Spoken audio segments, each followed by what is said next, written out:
con respecto a la anestesia general. Hemos dividido el curso en 3 unidades. En parte de lo que se tiene que trabajar en la primera unidad es lo que corresponde a la administración de la anestesia general. ¿Cómo definimos, en primer lugar, el término de anestesia? Cuando hablamos de anestesia, hablamos de que lo vamos a explicar ahora durante esta exposición. Pero viene de 2 términos o 2 raíces latinas, ¿no? A, que es ansi, que significa sin, y estesia, que significa sin sensaciones. Cuando hemos hablado de la historia de la anestesia, hemos señalado que la primera persona que utilizó este término de anestesia fue Dioscórides, cuando describía la forma de acción que tenía la mandrágora. En la Enciclopedia Británica se utiliza este término de anestesia como la privación de los sentidos. Y en el año de 1846, Oliver Wendell Holmes describe el término anestesia en relación a los efectos del éter. Pero, ¿qué significa el término de anestesia hoy en la actualidad? Con todos los avances que se tienen a nivel científico. Implica el estudio neuronal de los efectos en la práctica de la anestesia, como una especialidad clínica. Dentro de esto enmarca el estudio de los efectos a nivel estructural de estos fármacos, como también de todos los mecanismos y las redes neuronales que están relacionadas con los efectos de estos agentes anestésicos. Estos agentes anestésicos van a actuar a nivel de lo que es la movilidad, a nivel de la conciencia y a nivel de la nocicepción. Y un fármaco que actúe en estos 4 aspectos, en estos 4, podríamos decir, niveles a nivel de interconexión neuronal, se considera como un agente anestésico. Se ha observado de que muchos de los efectos de los fármacos que se usan para los que son hipnóticos, estamos hablando de del propofol, de tiopental, todos estos fármacos también producen no solamente hipnosis, sino también producen alteración del estado de conciencia. Y estos cambios son transitorios, es decir, duran durante mientras el tiempo que se administren. Pero se ha visto que hay pacientes que tienen algún grado de deterioro del estado a nivel del sistema nervioso central, en el cual estas alteraciones se perennizan, es decir, demoran más tiempo en desaparecer o se alteran a nivel de la estructura interneuronal. Por eso es que actualmente se habla de que existen algunos fármacos que en algún tipo de pacientes especial, que son los pacientes que tienen enfermedades tipo Alzheimer o otros desórdenes a nivel del sistema nervioso, o aquellos pacientes que tienen una función de su medio interno alterada, como aquellos pacientes, por ejemplo, que tienen un riesgo RQ5, RQ4, pacientes con una hemodinamia totalmente alterada, donde lo común es la hipoperfusión celular. Estos fármacos hipnóticos podrían alterar el estado de conciencia, ya no de manera transitoria, sino de una manera. Cuando nosotros definimos anestesia, tenemos que hablar de estos 4 componentes que hemos señalado, que enmarcan la actividad anestésica. Debemos señalar que la pérdida del estado de conciencia o la inconsciencia es lo que primero se debe alcanzar en un paciente tras la administración de un anestésico general. En segundo lugar, el paciente no debe recordar durante una intervención quirúrgica. Estamos hablando de una pérdida de la memoria de ese tiempo donde el paciente se le administra este agente anestésico, es decir, la producción de una amnesia temporal. Tercero, el estado de inmovilidad. El agente anestésico debe provocar parálisis en el paciente para que el cirujano pueda actuar de mejor manera y más rápida en una intervención quirúrgica.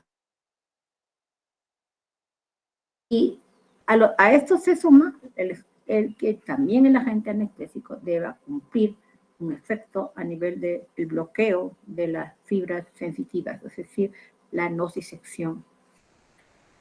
En general, podríamos definir, en resumen, que la anestesia general se considera un estado reversible que se induce farmacológicamente, que se caracteriza por inconsciencia, amnesia,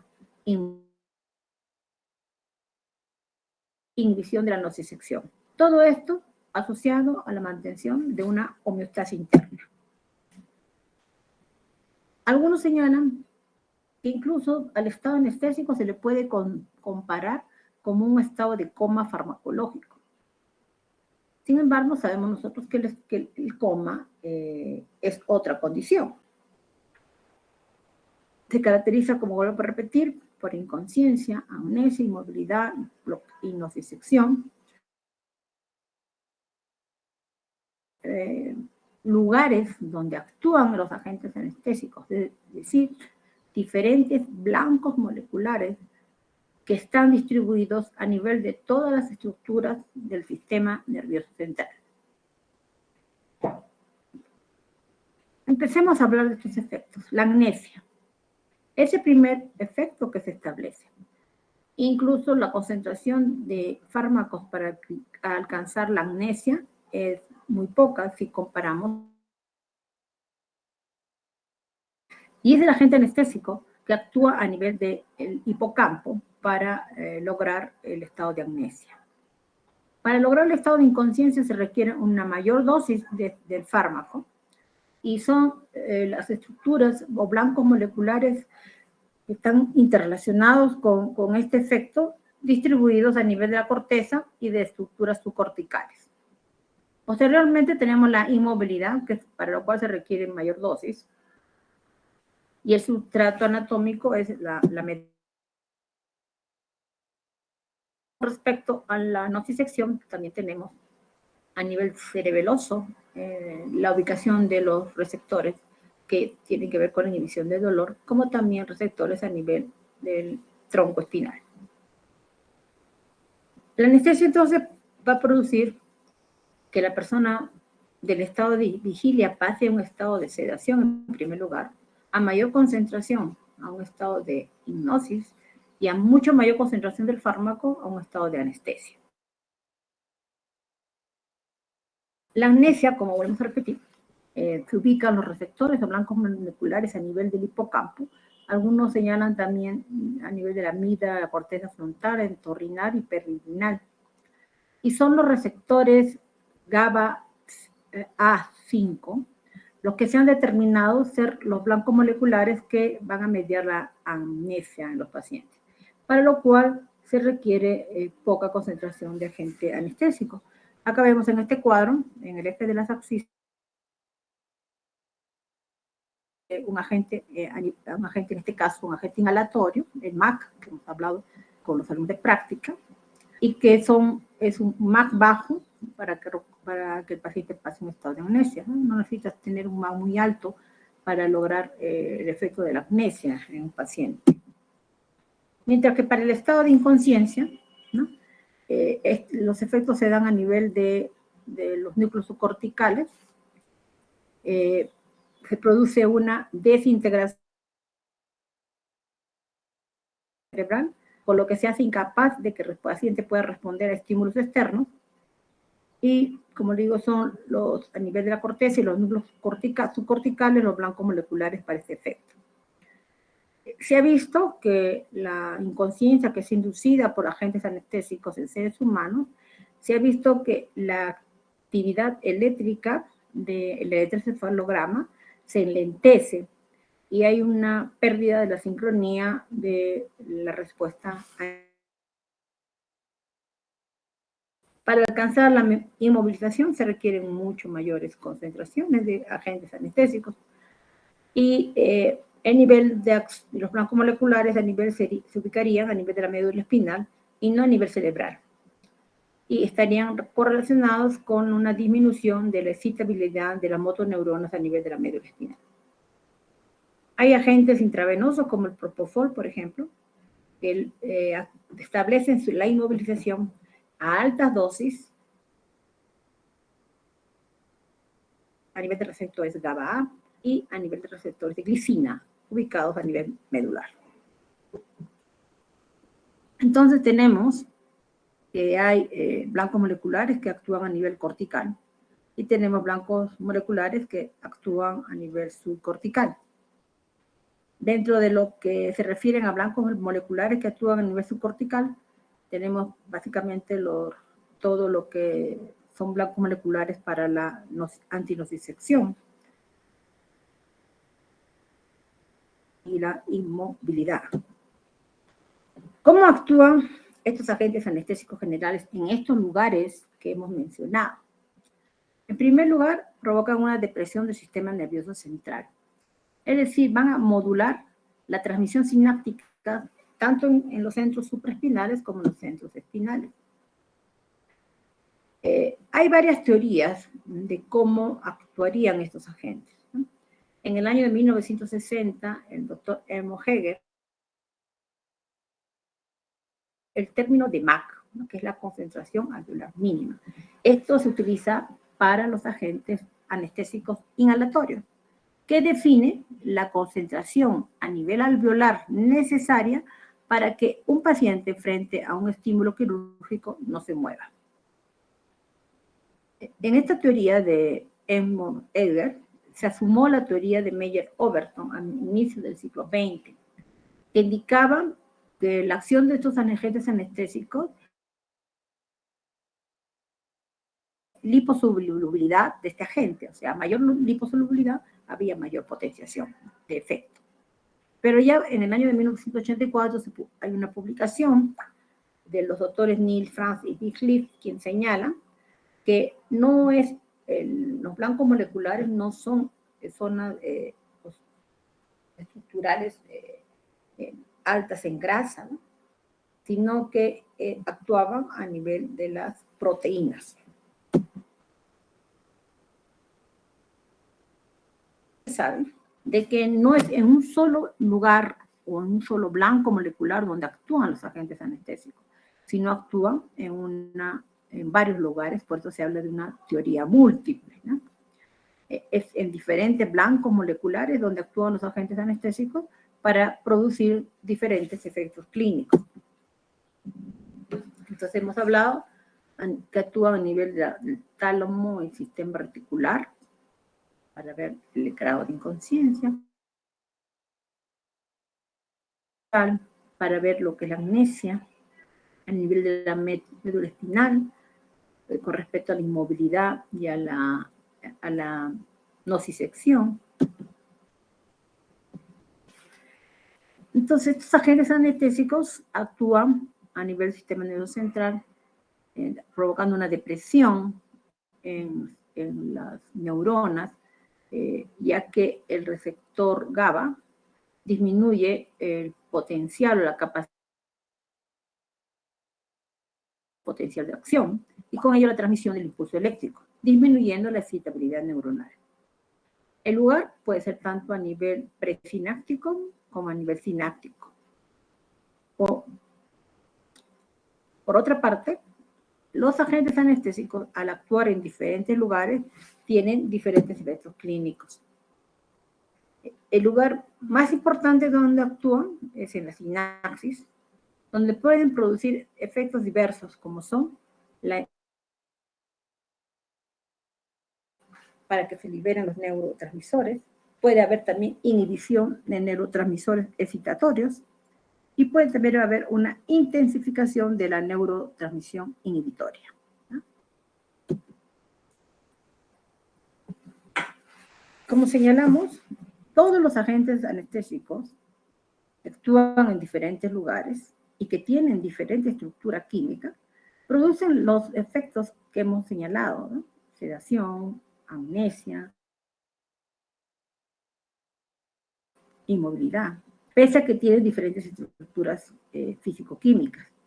Sin embargo, cuando se comparan los agentes endovenosos versus los agentes inhalatorios, sabemos que para equipotenciar entre ambos se requiere 10 veces más el efecto de un agente, la concentración del agente inhalatorio para tener el mismo efecto que un agente endovenoso. Vuelvo a repetir, se requiere 10 inhalatorio para que tenga las mismas características que la concentración de un agente endovenoso. Hay una secuencia, acuérdense en la presentación de los efectos, ¿no? Y esto va a estar en relación al incremento de la concentración de las dosis.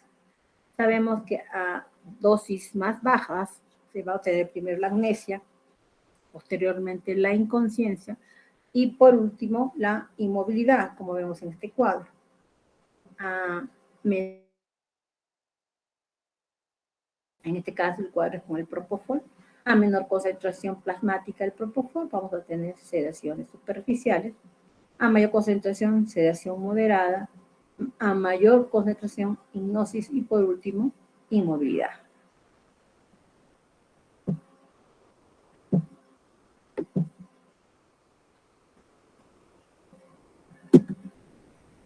En este cuadro vemos la distribución de los blancos moleculares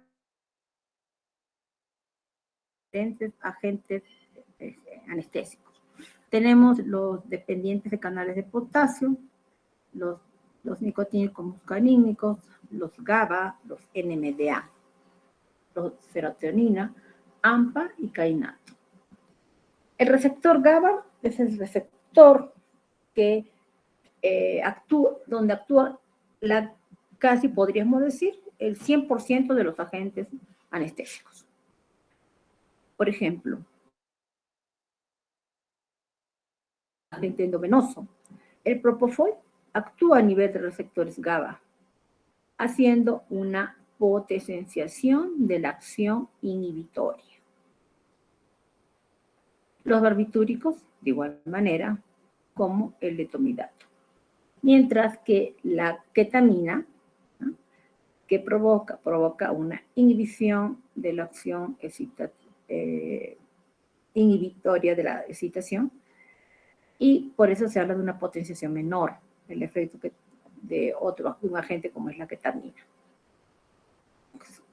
Los agentes inhalatorios, que son agentes que requieren del vaporizador para ser administrados a un paciente, vemos también que también actúan a nivel de receptores GABA, como el isoflurano, el deflurano y el sevoflurano.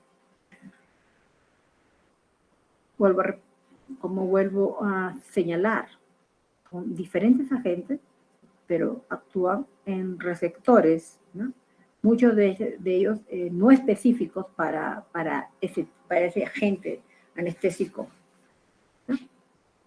Sin embargo, muchos de ellos tienen receptores específicos como lo tienen los barbitúricos. Tenemos receptores NMDA, receptores de 2 poros, rectificadores, voltaje dependientes, glicina, que tienen que ver con la inmovilidad. Vemos acá el propofol actúa a nivel de receptores glicina, el isoflurano y el sevoflurano, ¿no?, haciendo una potenciación mayor. Luego tenemos receptores nicotínicos y muscarínicos para estos agentes endovenosos y inhalatorios, como también receptores serotinérgicos de la AMPA y del kainato. Entonces, el receptor GABA es el receptor universal, el principal neurotransmisor inhibitorio del sistema nervioso central. Se describen 2 tipos de receptores GABA, los GABA A y los GABA B, siendo los GABA A los responsables de los efectos de la gran mayoría de los agentes anestésicos generales, ¿no? Son receptores de tipo cis-LOP, y sus canales iónicos se activan mediante los ligandos. Acá tenemos la estructura de un receptor GABA, donde actúan los agentes anestésicos generales, la gran mayoría, pentamérico, ¿no? Como lo ven ustedes acá, tiene 5 locus, ¿no? Y vamos a encontrar en su superficie receptores específicos para muchos de los agentes anestésicos generales endovenosos. Acá tenemos otro tipo de receptor, que es el receptor N-metilaparato, donde también actúan agentes anestésicos, como los agentes volátiles y la ketamina. Luego tenemos otros receptores de otro tipo, en este caso receptores para los opiáceos, que están en relación a la nocicepción. Tenemos receptores específicos a nivel de la corteza, de los ventrículos, del tálamo, del hipotálamo, a nivel de los núcleos parabranquiales, formación reticulares y del cordón espinal, para los diferentes agentes anestésicos. A la fecha se han clonado 19 subunidades diferentes para el receptor GABA y están compuestos, como les dije, de 5 unidades. El ligando endógeno es GABA y se requieren 2 moléculas de GABA en el receptor para que éste se active. Son los ligandos más conocidos, los anestésicos generales, el etanol y la benzodiazepina. El isoflorano y el alotano van a actuar en la subunidad alfa, mientras que los agentes endovenosos sabemos que actúan en las subunidades beta 2 y beta 3, como son el propofol y el etomidato. Otros blancos moleculares en donde actúan los anestésicos generales son los canales de potasio de 2 poros, los receptores de NMDA, los receptores de la glicina, los canales catiónicos que se activan por la hiperpolarización y que son modulados por nucleótidos cíclicos, los canales de sodio sensibles también a voltaje. Cuando hablamos de la administración de un agente anestésico, sabemos que para que alcance una característica de acción, se requiere ir incrementando progresivamente las dosis. Sin embargo, sabemos de que hay una potenciación cuando asociamos fármacos. Cuando, por ejemplo, asociamos opiáceos con benzodiazepinas o hipnóticos con opiáceos o bloqueadores neuromusculares con agentes inhalatorios.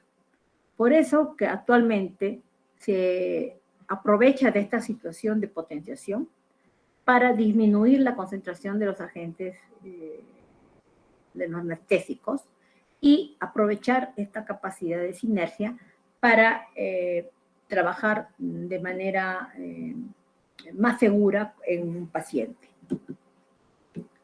Ahora vamos a hablar de los diferentes tipos de anestesia general. La anestesia general se puede resumir en 2 grandes grupos.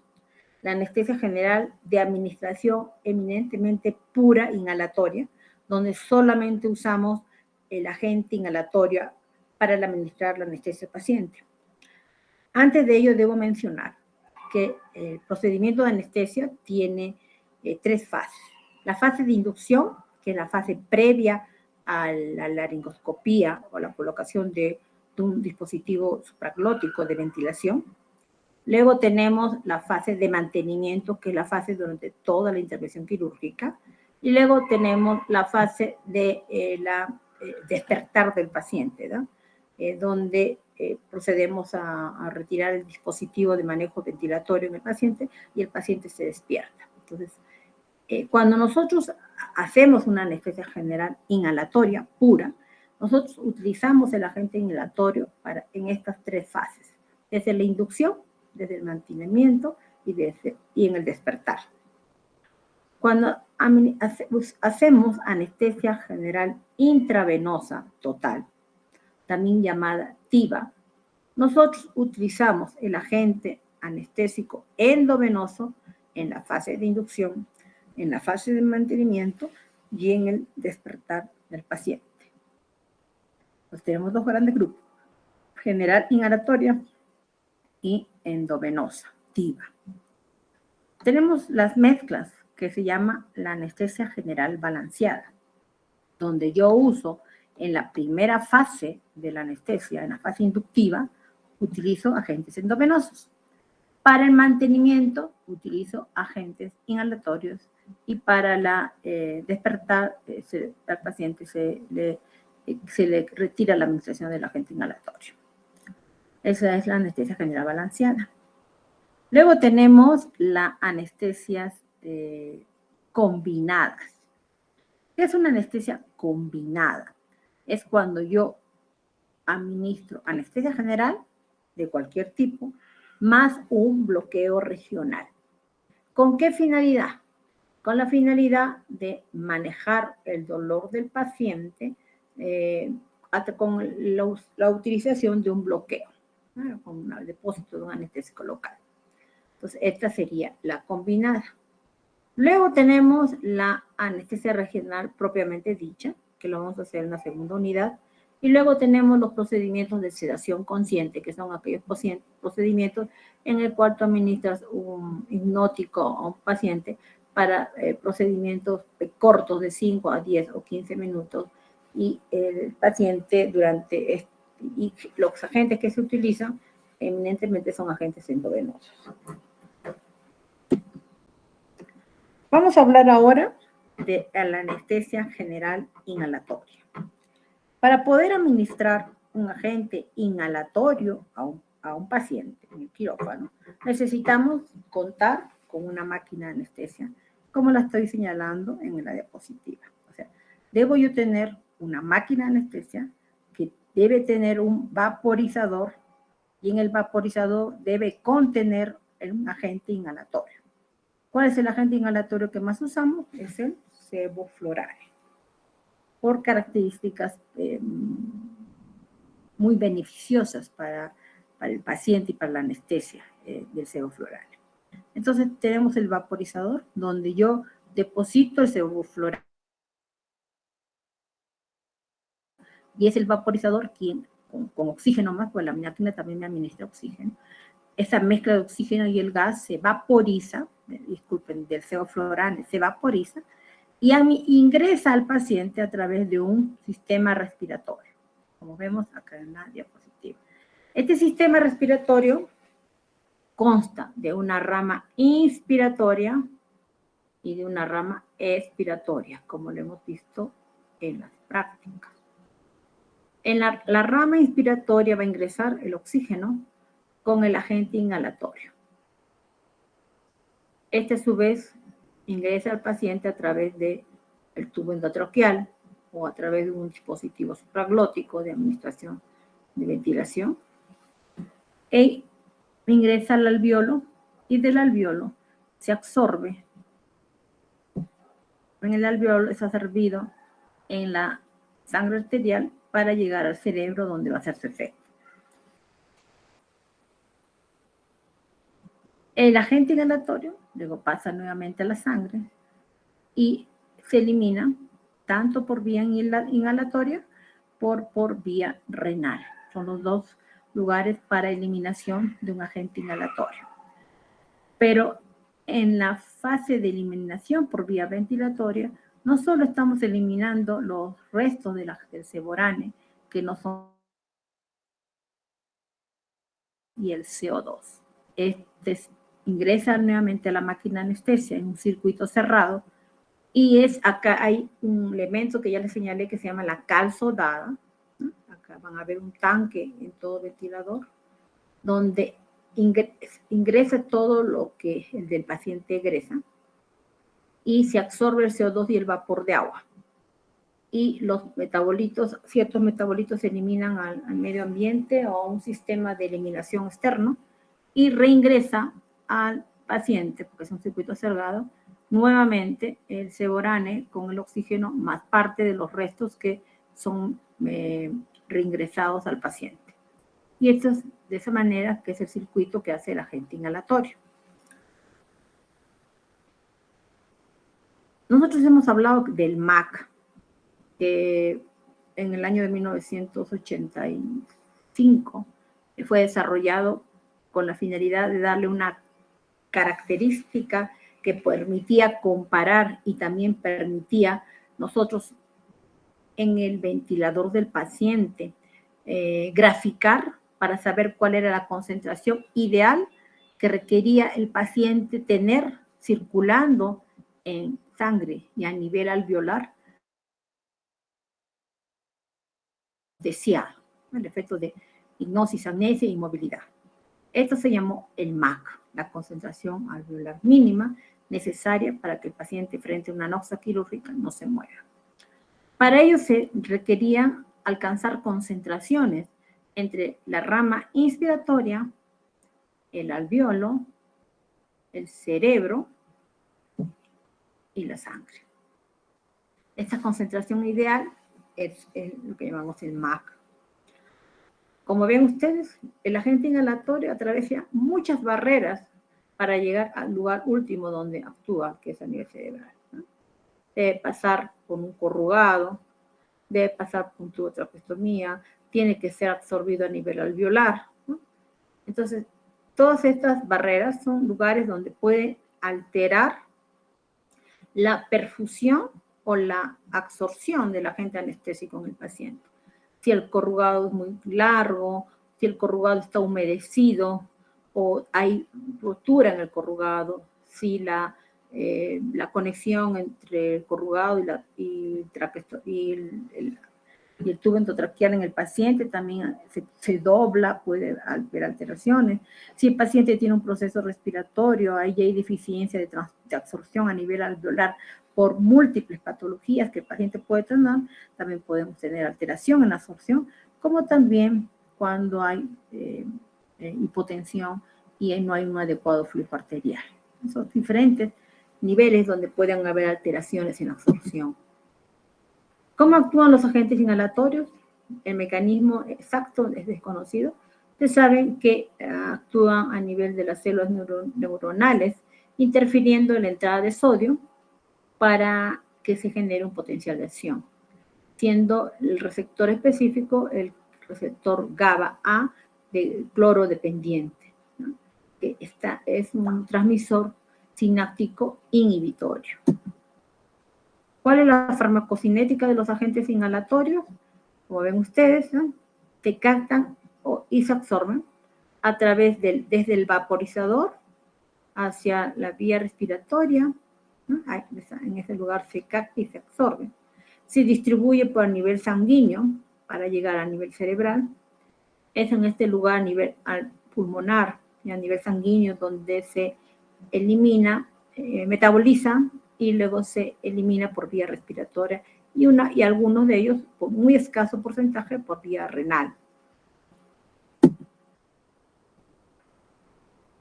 Acá tenemos algunos variables que son necesarias que conozcan ustedes, que es el FI, que es la fracción del agente anestésico en la rama inspiratoria, la cual también va a depender del flujo del gas fresco, es decir, los volúmenes de los litros por minuto de oxígeno que ingresa el paciente. Va a depender también de la frecuencia respiratoria, es decir, a mayor frecuencia respiratoria que uno programa en el ventilador, más rápidamente va a alcanzar una concentración ideal el agente anestésico inhalatorio a nivel alveolar. A mayor volumen también corriente que programemos, también va a alcanzar más rápidamente esta concentración inspiratoria y también va a depender de la absorción del circuito. Todos estos son factores que van a determinar el paso del agente anestésico inhalatorio desde el alveolo hacia la sangre.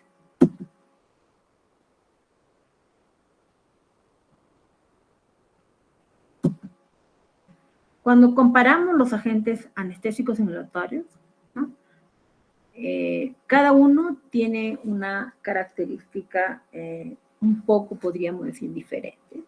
Los agentes fluorados, los de última generación que estamos usando, a la cabeza el ceoflorano, el deflorano y el isoflorano, tienen ciertas características similares si lo comparamos con el alotano o con el éter, que ya no se utilizan.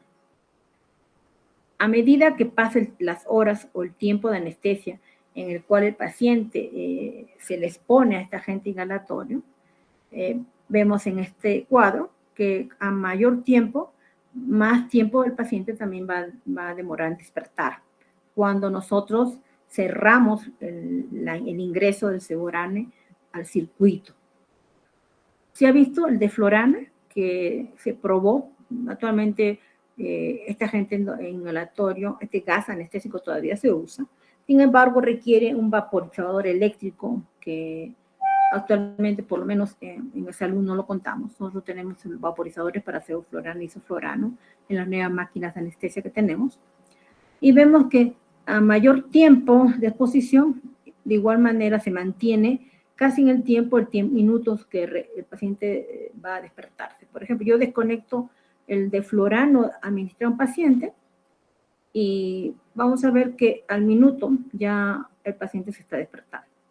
Con el sevoflurano que también usamos, también vemos que el despertar es rápido. Estamos hablando entre 1 y 1.5 minutos. Diré, el deflurano es menos de 5 minutos, el sevoflurano está dentro de los 10 minutos, y el isoflurano estamos hablando dentro de los 30 minutos.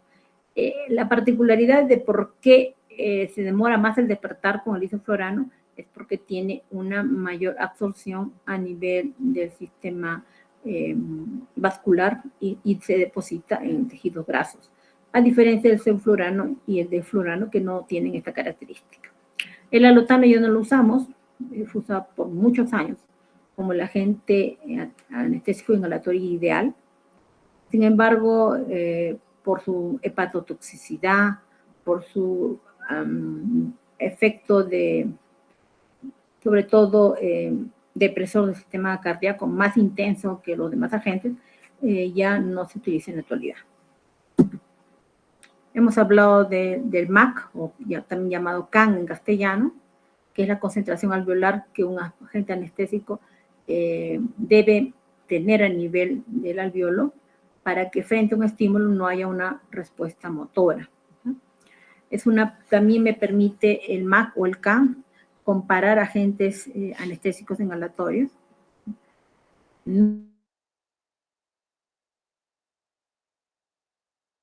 me va a traducir el MAC o el CAN, profundidad anestésica, ni me va a decir qué capacidad va a tener el paciente frente a una respuesta motora, frente a un estímulo. ¿Ok? Ahí estoy en clase. Vamos acá.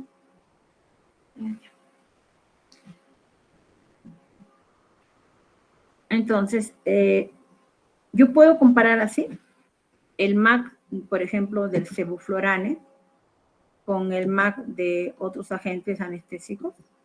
Acá lo tenemos en este cuadro, ¿no?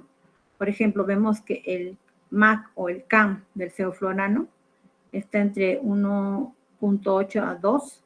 El CAN del isoflurano es 1.15 cuando se administra junto con oxígeno. Si lo comparamos estos dos agentes anestésicos que son los que más se utilizan.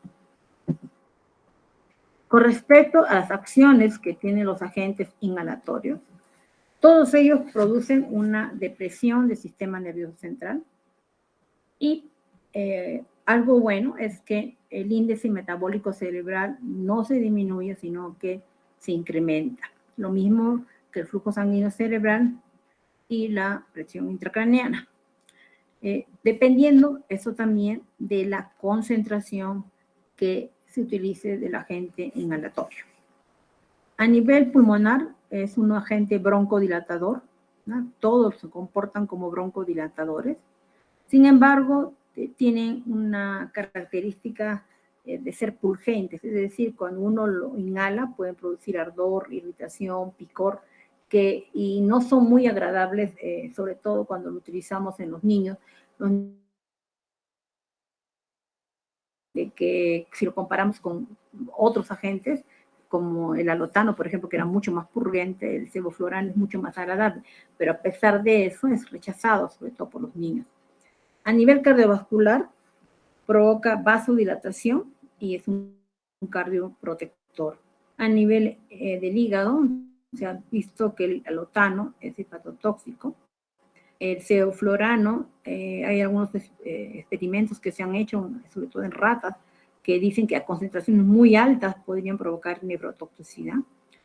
no incrementa la presión en las cavidades cerradas, por lo cual no se debe usar con el óxido nitroso.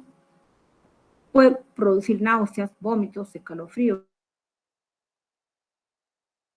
Y las características sobre su efecto de teratogenicidad no ha sido comprobado totalmente, sobre todo esto en mujeres gestantes que recibían anestesia general con agentes inhalatorios y que tenían que ingresar al quirófano de emergencia, por ejemplo. Su asociación no se ha comprobado totalmente.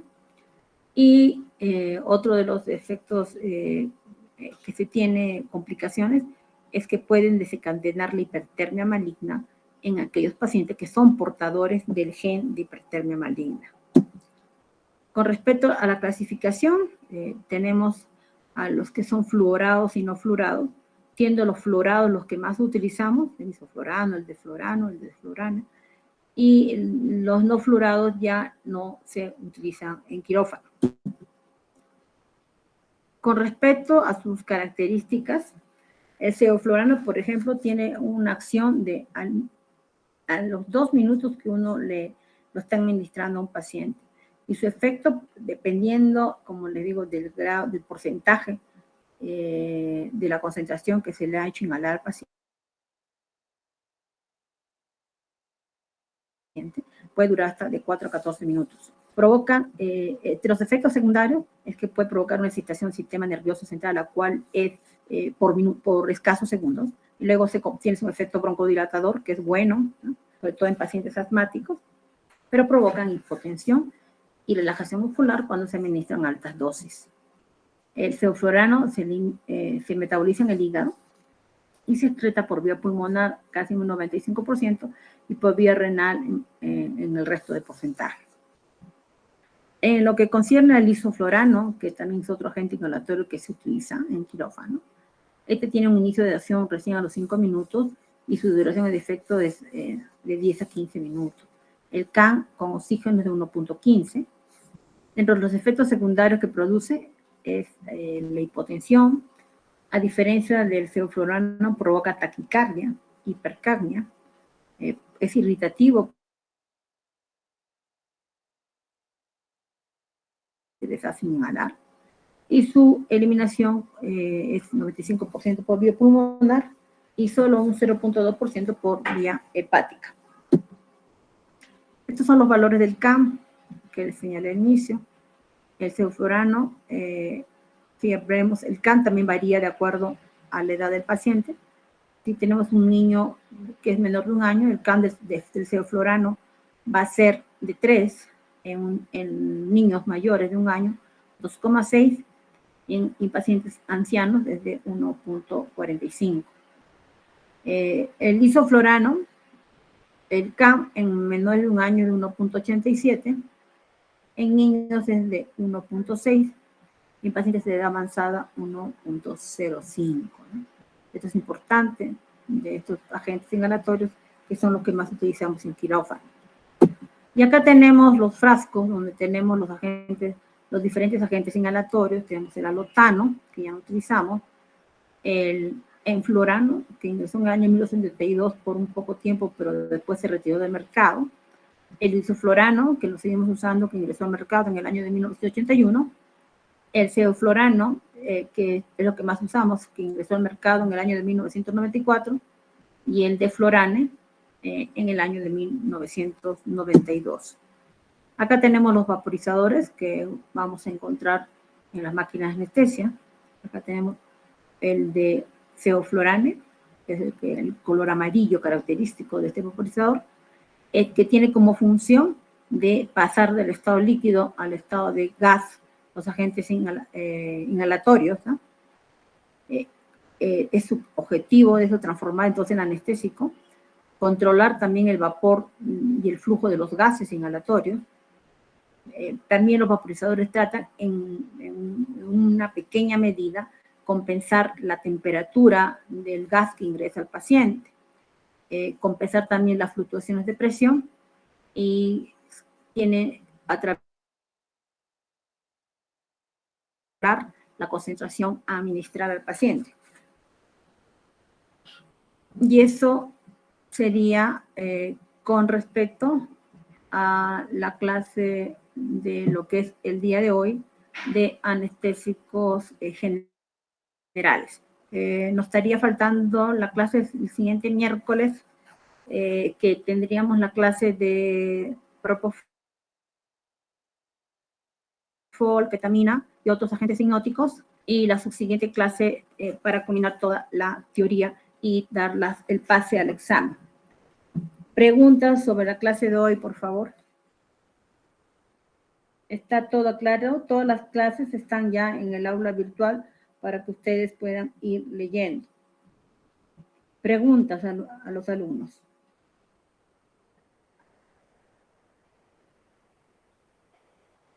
Preguntas. Creo que todo está claro, doctorita. Ok. No sé, a ver, el siguiente miércoles es 15. Ahí vamos a tener las clases de todos los agentes no venosos. El 22,